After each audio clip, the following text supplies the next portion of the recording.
nacido sobre ti, con fuerza y fulgor, para llevar mi salvación, ser luz a las naciones.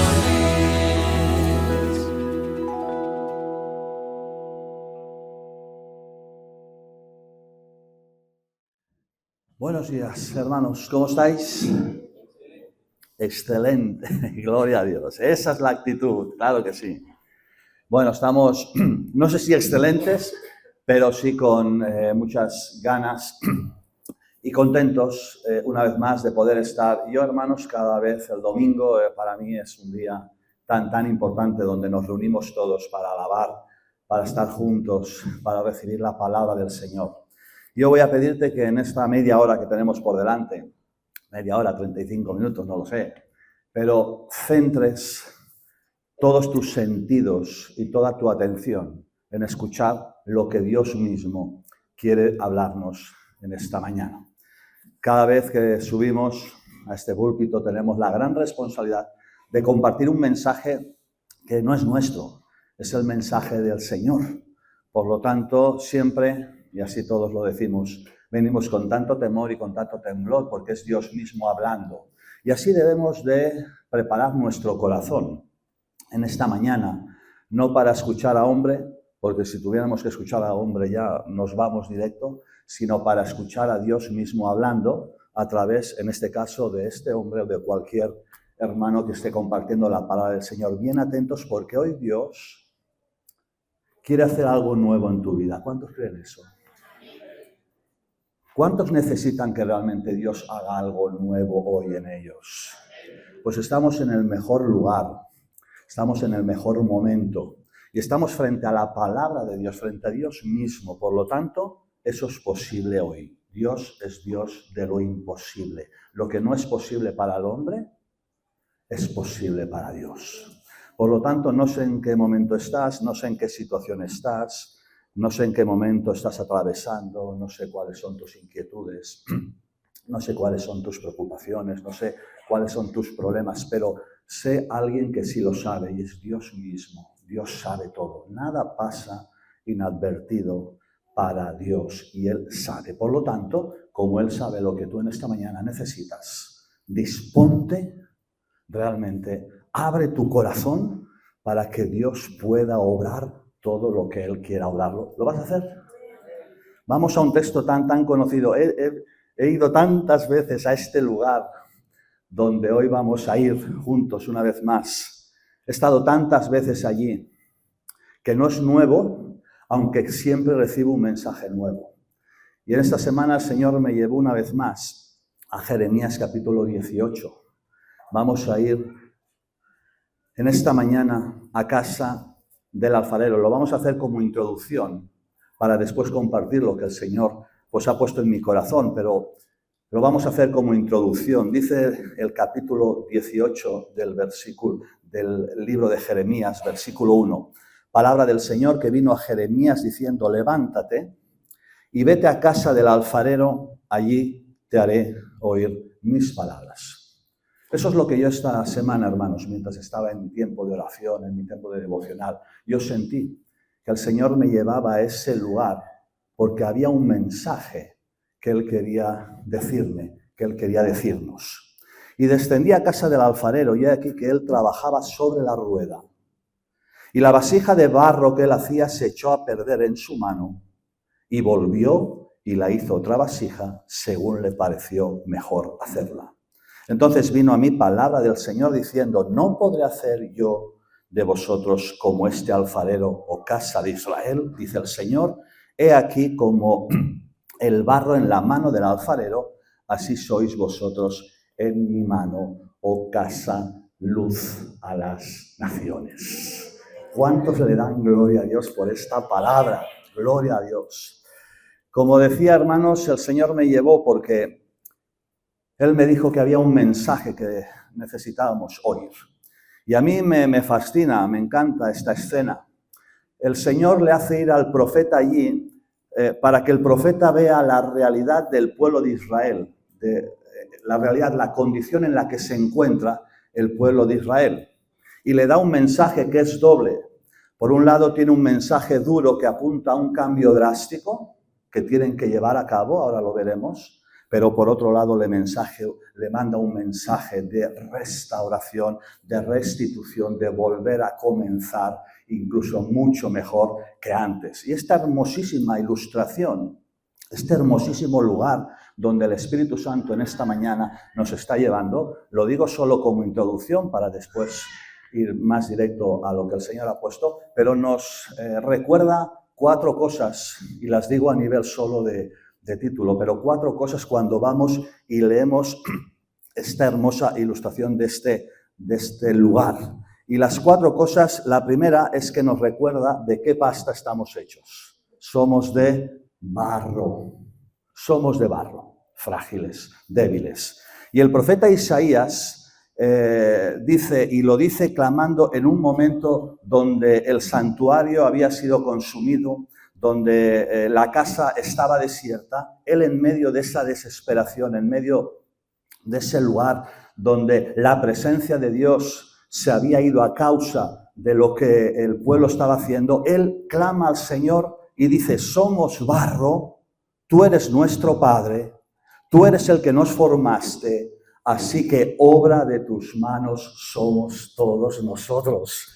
Y a mí me encanta y quiero que empecemos por ahí. ¿Por qué? Porque es importante que a partir de ahora tú recuerdes y tú declares en tu vida eso. Soy obra de sus manos. Somos su pueblo. Y yo quiero que tú empieces declarando eso en tu vida y en tu familia. Somos obra de las manos del Señor.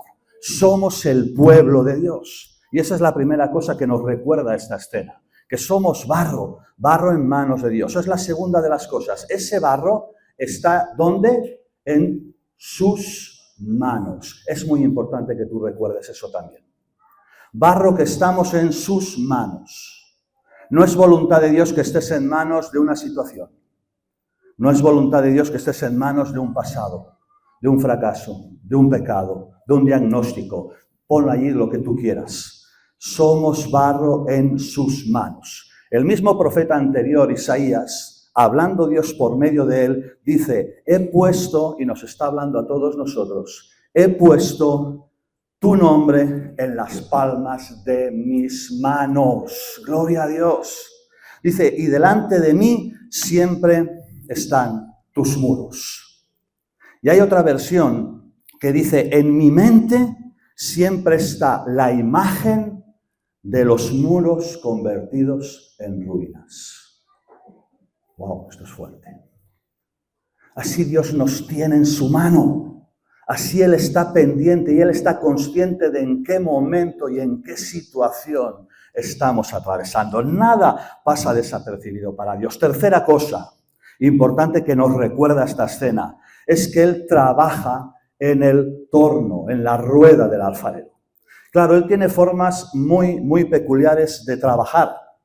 Él en este horno, Él está trabajando con herramientas que son esenciales para moldear nuestra vida, para dar forma, para cortar, para pulir. Él utiliza todas esas herramientas propias de un alfarero que necesita para darle forma a la vasija. Y a veces Él mete su mano hasta lo más adentro de esa vasija. Otras veces saca la espátula para estar moldeando y darle forma y pulir la pieza. Otras veces saca el hilo de corte y directamente lo saca para cortar directamente una parte de la pieza porque pues está mal o defectuosa. Y otras veces utiliza esa esponja mojada con agua para facilitar el modelaje. Y todo eso para después meter la pieza en el horno para transformar ese barro moldeable en una cerámica resistente, sólida y duradera. ¿Estás entendiendo? Di ahí donde estás conmigo. El horno me transforma. El horno nos transforma. Cuando Dios nos mete en el horno, es para que esta pieza débil, moldeable, pueda ser resistente frente a los envites de esta vida. Y la cuarta cosa que nos llama también poderosísima la atención es la que encontramos en el verso 4. Dice que la vasija de barro que él hacía se echó a perder en su mano. De momento ahí. Claro, en este torno, en esta rueda donde está trabajando el alfarero, donde él trata de moldearte, donde él trata de transformarte, donde él está perfeccionándote, en este torno aparece la quinta P. Sí, ya tenemos otra P a recordar. Pastor, es que ya no me acuerdo de la primera. Es que ya vamos a 5 Ps. Es que al final vamos a acabar con 12, ya os lo dije. Esperad un segundo, ¿eh?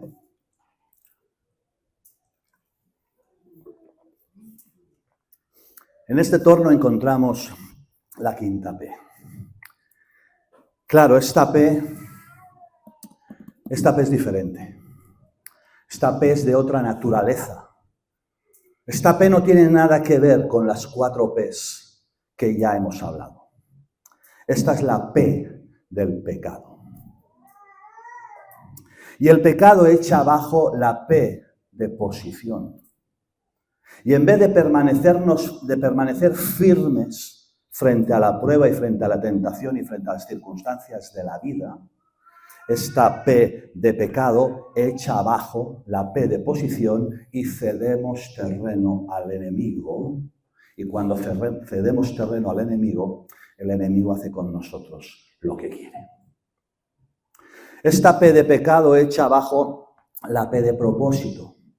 Y así como tenemos propósito y como tenemos guía y como tenemos dirección, al final acabamos deambulando sin propósito, sin misión, sin visión, sin sentido.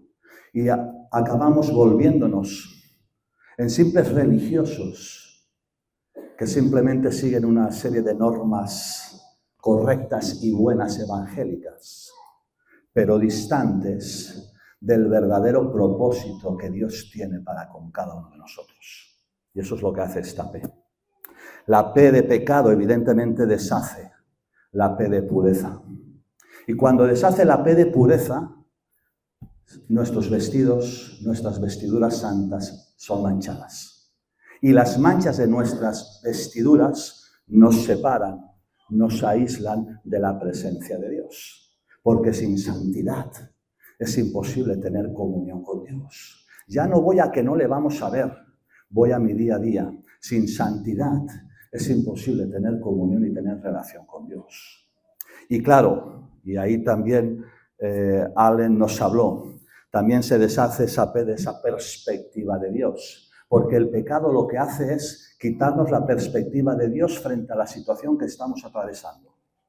Cuando estamos encaminados en la voluntad de Dios, todo lo que acontece, viéndolo desde la perspectiva de Dios, wow, hay un propósito, hay una bendición, hay algo que Dios... Pero cuando el pecado deshace la perspectiva, dejamos de ver la perspectiva según Dios y empezamos a verla según nosotros, según nuestra condición, según nuestra situación, según nuestro momento, según nuestros sentimientos. Y ahí empieza ya el desastre, porque empieza la queja, empieza el abandono, empieza ya el declive. Y todo se viene abajo. Esa pieza, esa vasija de barro, se echó a perder en las manos de ese alfarero. Se deshizo, se vino abajo. Y el versículo 12 nos muestra el estado del por qué ese barro se echó a perder en su mano. Antes de eso, mira lo que dice el versículo 10.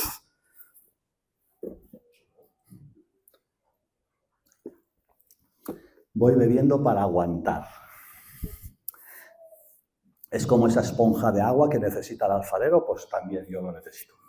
El versículo 10, antes de leer el 12, que nos dice el por qué ese barro se echa a perder. El versículo 10, ahí está Dios hablándole al pueblo y le está diciendo, si hiciere lo malo delante de mis ojos, no oyendo mi voz, me arrepentiré del bien que había determinado hacerle.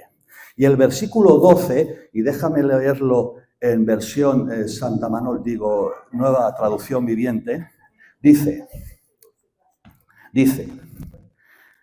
sin embargo, escucha, más pues perfecto, es fuerte, yo lo sé, que esto es muy fuerte. Pero eso es lo que Dios nos está diciendo, hermanos.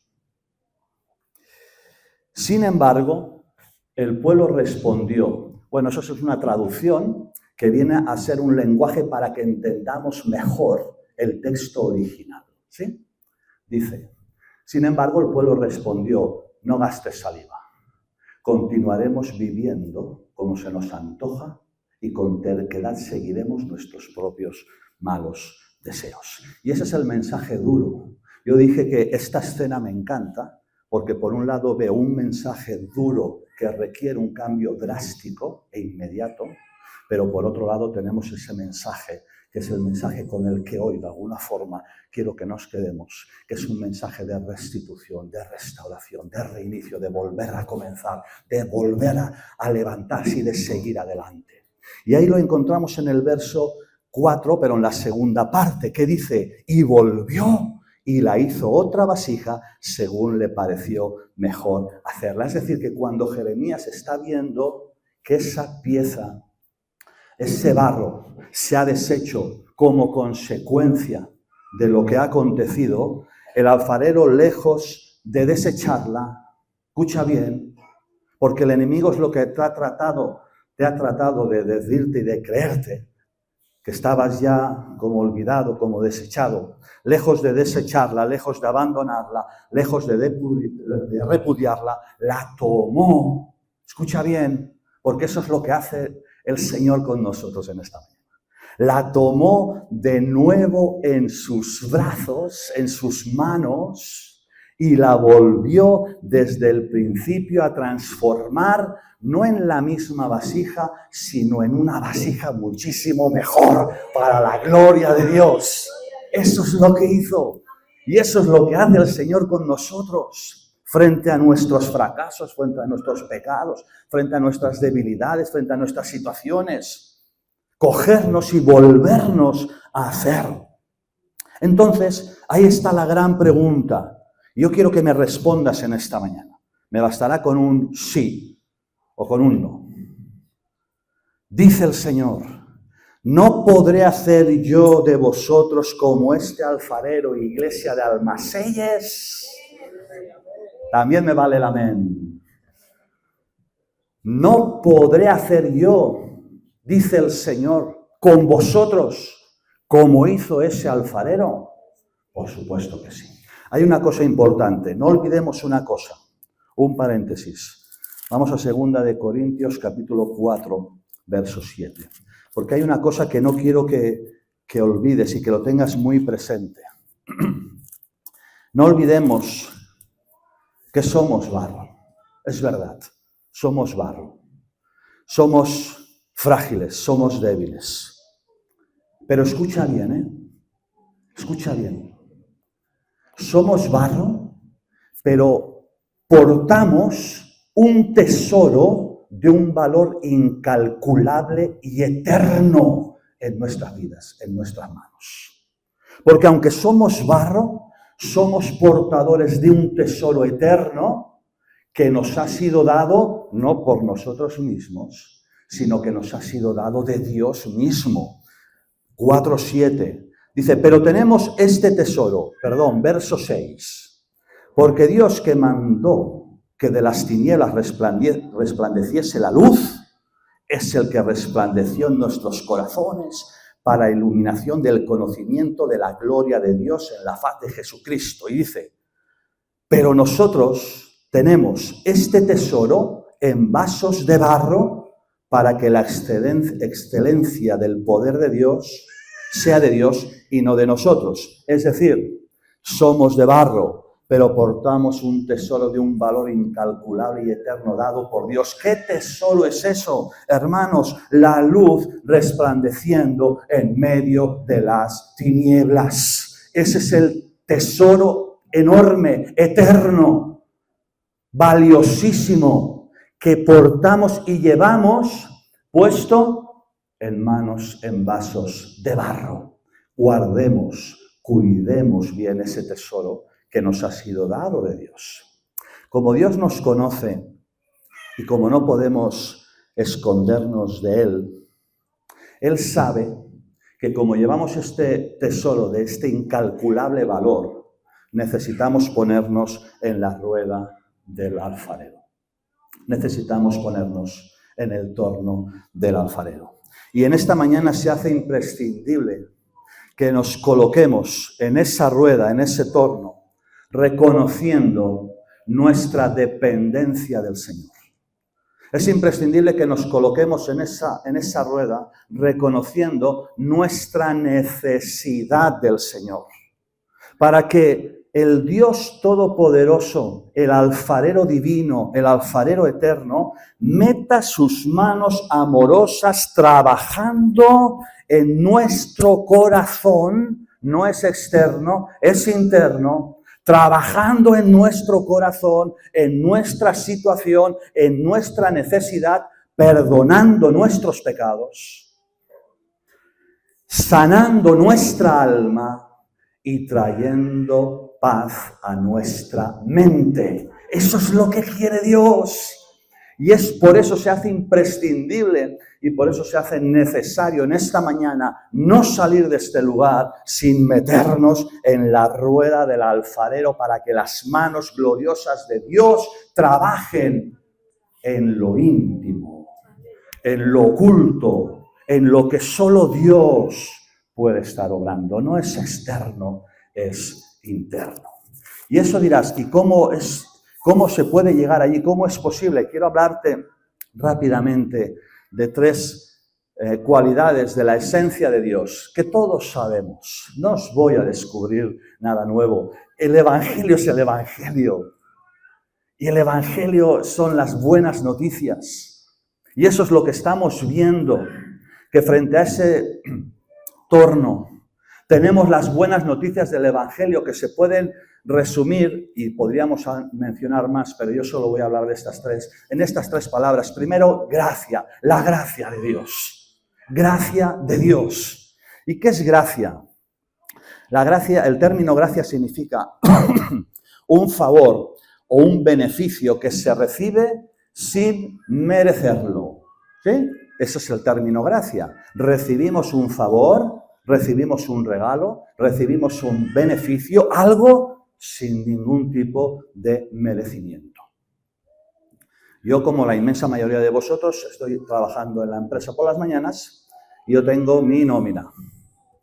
Y yo no recibo esa nómina por gracia. Es más, si pudieran no pagármela, no me la pagaría. Estoy seguro. Uy, no sé si van a oír, es posible que me oigan. Por si me oyen, estoy orando por todos vosotros. Pero eso no es gracia. Eso es, yo hago un servicio, yo hago un trabajo y me lo pagan. Pero cuando estamos hablando de la gracia de Dios, eso es un favor inmerecido. ¿Favor por qué? Porque tiene que ver con la bondad de Dios. Dios es bueno, es una de las cualidades de Dios que me impresionan. Y esa bondad de Dios se expresa en gracia. Es por eso que es un favor. ¿Y por qué es inmerecido? Porque yo no puedo hacer nada para alcanzarla con mis propios recursos. No puedo hacer nada que de alguna forma me haga merecedor de la gracia de Dios. Ya hemos dicho en qué situación estamos. Ya hemos visto de qué situación Dios nos ha sacado y aún hoy, cada día, nos tiene que seguir sacando. Ya lo hemos visto. Por lo tanto, dice Pablo a los Efesios, por gracia sois salvos.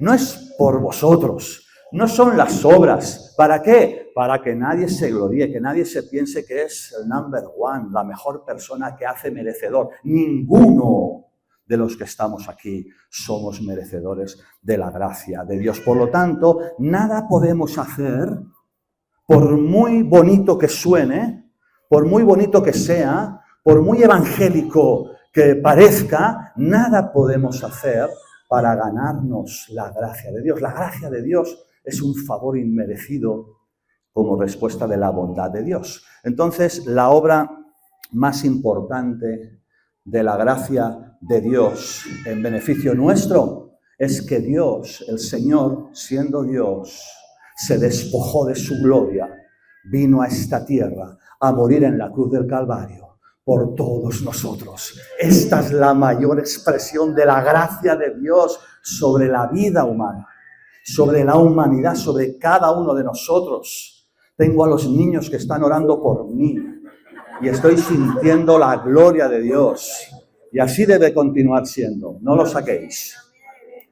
Pero esa es la mayor expresión de la gracia de Dios, que Él se despojó de su gloria, que Él vino, murió por nosotros, para que tú y yo hoy podamos recibir esperanza y vida eterna a través de la sangre de Jesucristo que fue derramada por todos nosotros. ¿Fue por merecimiento? No, fue por gracia. Por lo tanto, en este torno se manifiesta la gracia de Dios, porque aunque no lo merezca, la gracia de Dios viene y lo hace todo nuevo. Esto es muy maravilloso. Esto es muy maravilloso. Esto es muy glorioso. Pero esta es una. Solo mencionaré 3. No os descubro nada. Pero es que el Espíritu Santo hoy estará obrando a través de la propia esencia de Dios, manifestándose en tu vida con su gracia y 2, con su misericordia. Di conmigo, misericordia. La misericordia va muy ligada a la gracia. Es otro aspecto de la bondad de Dios. Como decía, muy ligada a la gracia. ¿Por qué? Porque si la gracia es darnos lo que no merecemos, la misericordia tiene que ver con no darnos lo que sí merecemos. Porque nosotros, por nuestra manera de ser y de actuar y de pecar y de ofender, lo que mereceríamos es la muerte. Lo que mereceríamos es, pero lejos de eso viene la gracia de Dios, y con la gracia de Dios viene la misericordia de Dios. ¿Para qué? Para darnos un futuro y una esperanza. Gloria a Dios. Y eso es para darle cada día gracias y para darle cada día gloria a Dios. Es lo primero que deberíamos hacer cuando nos levantamos. Darle gracias a Dios por la misericordia, por la gracia de Dios sobre nuestras vidas. Entonces, cuando uno clama a Dios, entonces aparece la misericordia de Dios. Y por medio de la misericordia de Dios, como decía, se detiene el juicio de muerte que merecemos como pecadores que somos.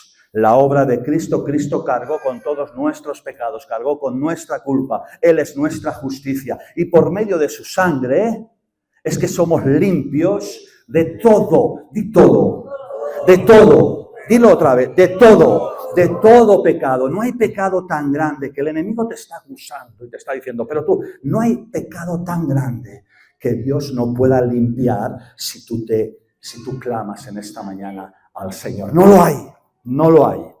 Entonces Dios manifiesta su misericordia perdonando, y esto es glorioso. Dios manifiesta su misericordia restaurando a las personas, liberando a su pueblo de los enemigos espirituales que tenemos, que son muchos y que son diarios y constantes. Y vienen en batallón, pero escucha bien, porque esto es muy importante. Esa misericordia de Dios siempre se proyecta en respuesta al clamor desesperado de alguien que se quebranta delante de Dios, que se rompe delante de Dios, que se postra delante de Dios, que se humilla delante de Dios. Hay un texto en Salmos que dice, ya sabemos que el Señor no quiere nuestros sacrificios.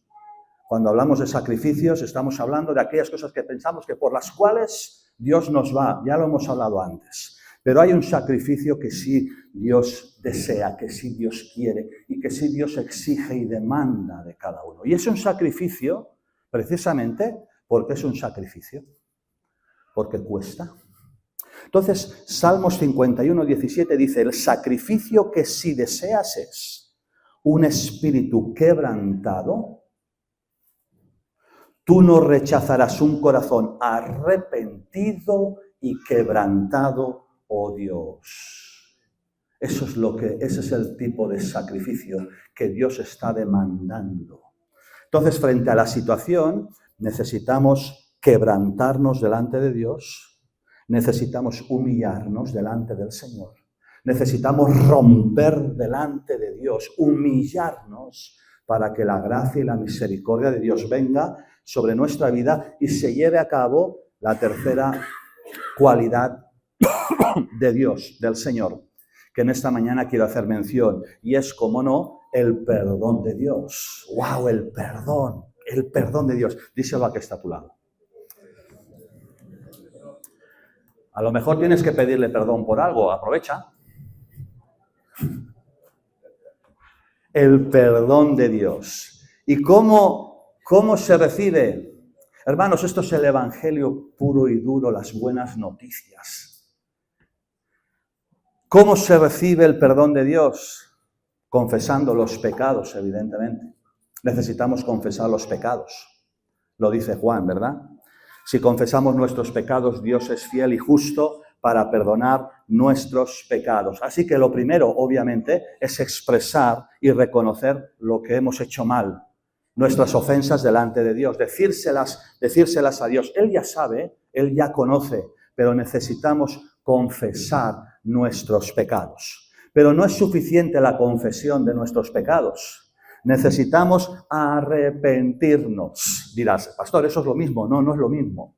Di conmigo, arrepentirnos. Necesitamos eso, necesitamos arrepentirnos. No basta solo con decir las cosas que hemos hecho mal, necesitamos arrepentirnos. Como estamos diciendo en estas últimas meses, arrepentimiento no es remordimiento. Cuando verdaderamente nosotros nos estamos arrepintiendo, lo que estamos haciendo es expresar, escucha bien, porque si no está eso en tu corazón, habrá una quizá mala conciencia, a lo mejor hay pues como una inquietud, pero no hay un verdadero arrepentimiento. Cuando nosotros nos arrepentimos, expresamos el dolor que nos causa lo que hemos hecho y eso nos impulsa a hacer los cambios necesarios en nuestra vida para hacer lo que Dios quiere. Eso es lo que tantas y tantas veces hemos dicho de una forma muy gráfica, un giro de 180 grados. Es decir, yo iba para allá, pero cuando Cristo viene a mi vida y yo me quebranto y me rompo y me humillo y le pido perdón y me arrepiento, entonces yo hago un cambio de dirección. Y si antes hacía esto, ahora ya no lo hago. Si antes tomaba estas decisiones, ahora tengo que tomar aquellas. Si antes mentía, ahora no puedo mentir. Si antes robaba, ahora no puedo robar. Si antes tenía ira, ahora no puedo tener ira. Si antes tenía celos, ahora no puedo tener celos. Y dile allí, mete allí todas las cosas que en nuestra carne muchas veces nos impulsa a volver a hacer ese giro para quedarnos en la misma dirección. Eso no es arrepentimiento, hermanos. Eso es religiosidad. Eso decirle al Señor, perdona mis pecados, venga, voy al culto. ¡Ah, qué bien! Culto poderoso, venga. Y el lunes sigo haciendo lo mismo. ¿Eso qué es? Eso no es arrepentimiento. El arrepentimiento produce un dolor tan grande en nuestro corazón que hace que nos tengamos que humillar, que nos tengamos que quebrantar delante del Señor. Y nos ponemos en marcha, dejando de hacer aquellas cosas que ofenden al Señor, que no agradan a Dios. Y eso es lo que el Espíritu Santo ahora mismo te está hablando a tu corazón. Porque el Espíritu Santo ahora mismo está poniendo situaciones o cosas que de alguna forma requieren que tú vengas delante de la presencia de Dios y te pongas a cuentas con el Señor. También yo. Cada uno de nosotros, ninguno de aquí estamos exentos. Necesitamos cumplir la palabra de una forma, hermanos, radical. Intachables para Dios. ¿Significa que no cometeremos fallos? Ojalá, pero lo haremos. Pero abogado tenemos, arreglemos. Pongámonos a cuenta. No salgamos de este lugar sin ponernos a cuenta delante de Dios para que realmente el Señor pueda llevar a cabo. Hay posiblemente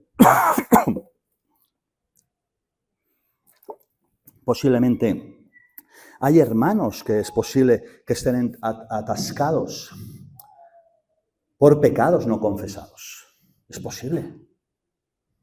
Y tienes que dejar que el Espíritu Santo ahora, que las manos del alfarero entren, ¿vale? Penetren y que el Espíritu Santo te dé luz. Pecados no confesados. O es posible que haya pecados confesados verbalmente, pero sin frutos, sin conducta cambiada. Entonces tú necesitas que el Espíritu Santo en esta mañana te lleve hasta el torno, hasta la rueda, para que Dios en esta mañana lo haga todo nuevo en tu vida. ¿Cuántos quieren eso? Voy a leer un texto que leí muchas veces y que esta semana, leyéndolo, nunca me paré en esta palabra y el Señor me estuvo bastante ministrando con este texto. Santiago, capítulo 1, verso 21.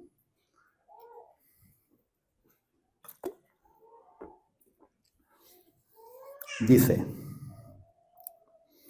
por lo cual, desechando toda inmundicia y abundancia de malicia, ahí ya tenemos una instrucción, ahí tenemos lo que hemos estado hablando. Precisamente el arrepentimiento lo que hace es esto, que desechemos, que quitemos de nosotros, que nos desprendamos, que dejemos todas aquellas cosas que están ofendiendo a Dios. Eso es lo que hace realmente el arrepentimiento. Desechar toda inmundicia. Dice, recibid con mansedumbre, es la segunda de las cosas que necesitamos, porque frente a la palabra de Dios podemos ir de dos maneras. Podemos ir con mansedumbre para que la palabra de Dios penetre y haga su obra, o podemos ir con orgullo, o podemos ir con rebeldía. Y podemos ir con autoimposición de nuestras cosas frente a lo que Dios nos está demandando. Entonces dice, desechando toda inmundicia y abundancia de malicia, recibid con mansedumbre la palabra implantada, la cual puede salvar vuestras almas. Y esa es la palabra que lo había leído muchas veces, pero el Espíritu Santo en esta ocasión me hizo detenerme un poquito más. Di conmigo, implantada. La palabra implantada. Es como cuando un calvo se quiere implantar pelo. No miro a nadie.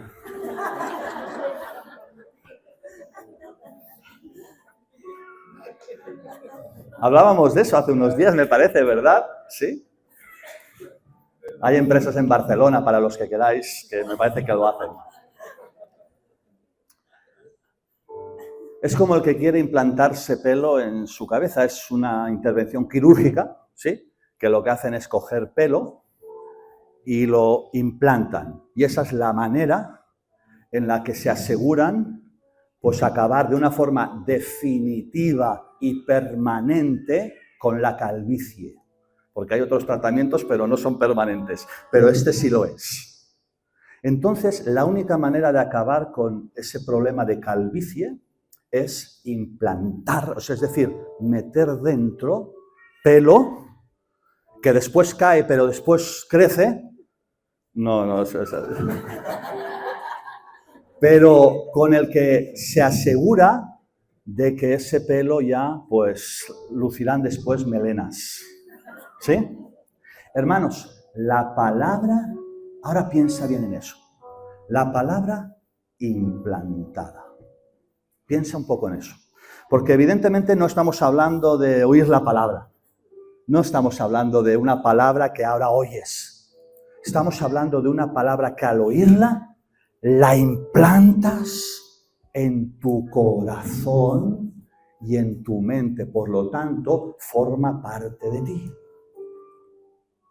Podríamos hablar también de implantes dentales y ahí Lorena seguramente nos diría, pero forman parte de ti, están ya dentro de ti. Hablamos de esta palabra implantada. Entonces, esta palabra implantada produce, claro, mencionaré solo 3, pero podríamos mencionar muchísimos. Pero esta palabra implantada para aquellos que estáis perdidos, para aquellos que estáis necesitados de guía, necesitados de dirección frente a decisiones que estáis a punto o que estáis pendientes de tomar. La palabra de Dios, la palabra implantada, produce luz y produce guía.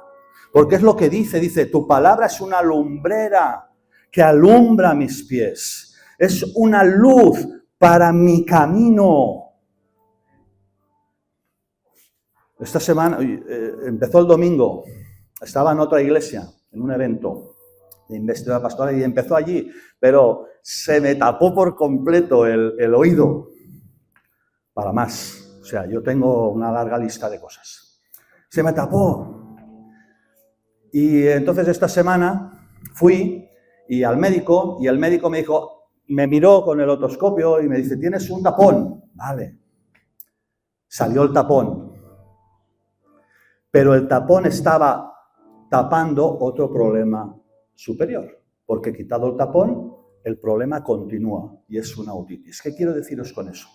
Que dejéis que el otoscopio de la palabra de Dios pueda alumbrar, porque eso es lo que tiene el otoscopio, ¿verdad? Una lupa que hace grande y una luz que mira. Yo quiero que le digáis al Espíritu Santo que pueda agrandar aquellas cosas que hoy hace falta que veáis con claridad y que la luz de la palabra de Dios venga sobre vuestra vida, para que podáis traerlas delante del torno de Dios, de la rueda de Dios, y venga la gloria de Dios sobre vuestra vida y todo sea hecho nuevo por la gracia y por la misericordia del Señor. Porque el enemigo donde te quiere ver es allí, con tu tapón, con tu otitis, con tu problema, con tu pecado, dando vueltas. Pero el Espíritu Santo hoy lo quiere hacer todo nuevo, absolutamente todo nuevo. Eso es lo que hace la palabra cuando la palabra de Dios es implantada en el corazón. No solo eso, sino que dice, la palabra producirá fuego porque, dice el Señor, no es mi palabra como fuego, es fuego purificador, fuego que te va a limpiar, que te va a quitar toda impureza. También es fuego consumidor, dice la palabra del Señor. La palabra implantada va a ser como fuego que consume tus ídolos y aquellas cosas que se levantan y que impiden la gloria de Dios en tu vida. Eso es lo que va a hacer. Y va a ser como ese martillo que golpea y quebranta la piedra. ¿Y sabe lo que hace la palabra de Dios implantada? Golpear la dureza, el orgullo que tantas veces manifestamos todos frente a lo que Dios nos está demandando. Y el Señor no lo va a pasar por alto eso. Entonces, Él quiere que su palabra implantada sea como martillo que esté golpeando ese orgullo que te está impidiendo seguir adelante. Y eso es lo que quiere hacer el Señor en esta mañana. Golpear con su martillo, con el martillo de la palabra de Dios, para que puedas ser libre de todo orgullo y puedas encarar lo que Dios tiene preparado. Hebreos capítulo 4, ya termino.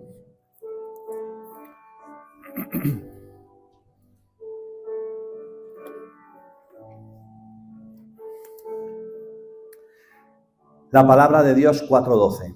La palabra de Dios es viva y es eficaz, y más cortante que toda espada de dos filos. Eso lo sabemos bien. La palabra de Dios es espada que penetra, ¿sí? Dice, penetra hasta partir el alma y el espíritu, las coyunturas y los tuétanos, y discierne los pensamientos y las intenciones del corazón. Y eso es lo que hace la palabra de Dios, penetrar hasta lo más íntimo y separar, penetrar, romper. Y sigue diciendo, escucha, no hay cosa creada que no sea manifiesta en su presencia. Piensa bien en eso. Porque hay cosas que están ocultas, es posible que estén ocultas a tu exterior. Pero no hay nada oculto para Dios. Antes bien, todas las cosas están desnudas y abiertas a los ojos de aquel a quien tenemos que dar cuenta.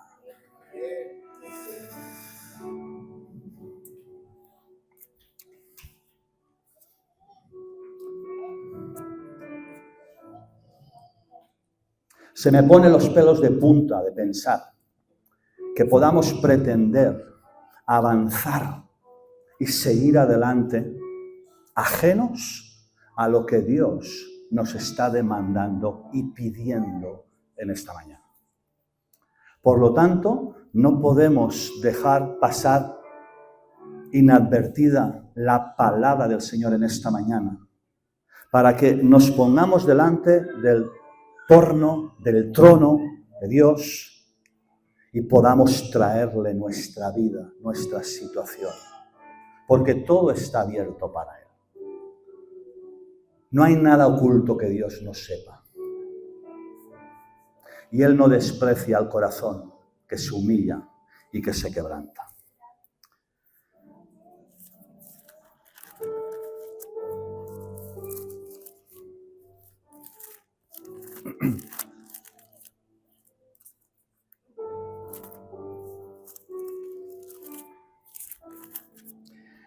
Desechando toda inmundicia y abundancia de malicia, recibid con mansedumbre la palabra implantada, la cual puede salvar vuestras almas. Es muy fuerte. Vamos a ponernos en pie, vamos a estar un tiempo de alabanza y de adoración.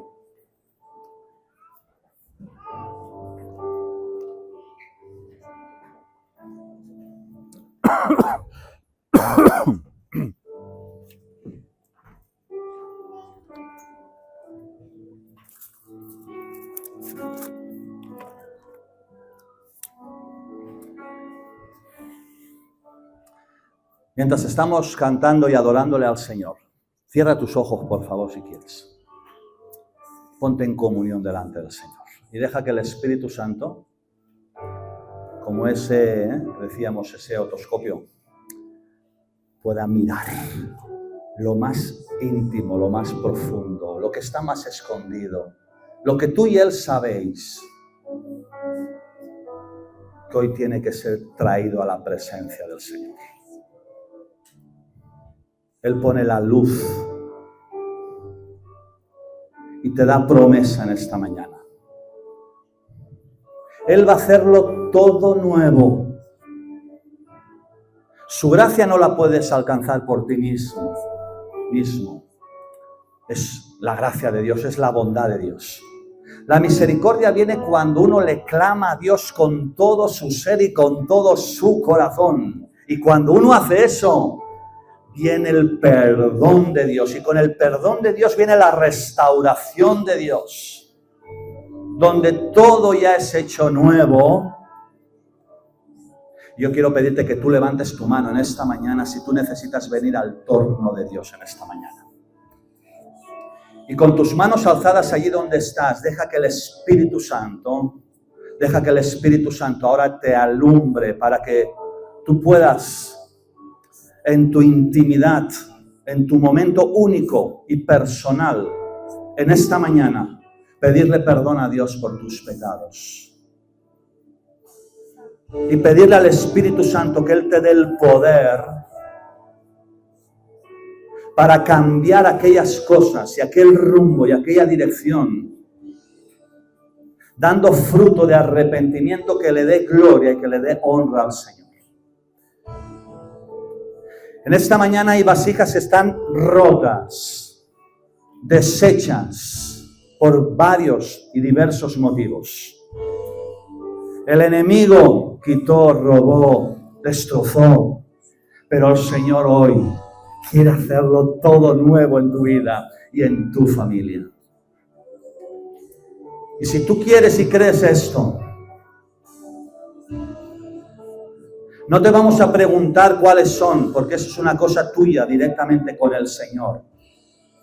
Pero sí te voy a pedir que con un acto de compromiso delante de Dios, aquellos que quieran venir al torno de Dios en esta mañana se acerquen hasta el altar y depositen sus vidas sobre la rueda, sobre el torno de Dios.